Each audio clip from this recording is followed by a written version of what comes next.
കോടികൾ തട്ടിയ share market തട്ടിപ്പ് കേസിലെ മുഖ്യപ്രതി അടക്കം 3 പേരെ അറസ്റ്റ് ചെയ്ത് റിമാൻഡ് ചെയ്തു.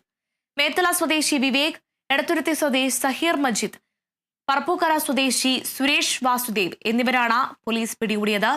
ആസ്പെയർ ആഗ്രോ നിധി ലിമിറ്റഡ് എന്ന ധനകാര്യ സ്ഥാപനത്തിന്റെ ഡയറക്ടർമാരും മാനേജർമാരായ പ്രതികൾ കൊടുങ്ങല്ലൂർ മേത്തല സ്വദേശിയിൽ നിന്ന് 1 കോടി രൂപയാണ് തട്ടിയെടുത്തത്. ഷെയർ മാർക്കറ്റിൽ നിക്ഷേപിക്കുന്ന തുകയുടെ 12% പലിശയും നിക്ഷേപിക്കുന്ന പണത്തിന്റെ ലാഭവിഹിതവും കൂടി 1 ലക്ഷം രൂപയ്ക്ക് 3000 രൂപ വെച്ച് നൽകാമെന്ന് വിശ്വസിപ്പിച്ചാണ് തട്ടിപ്പ് നടത്തിയത്.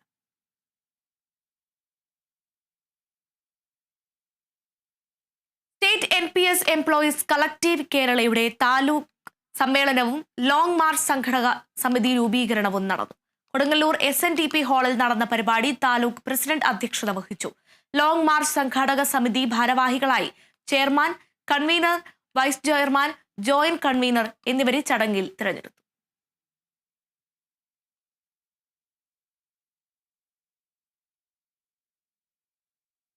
Kerala vision news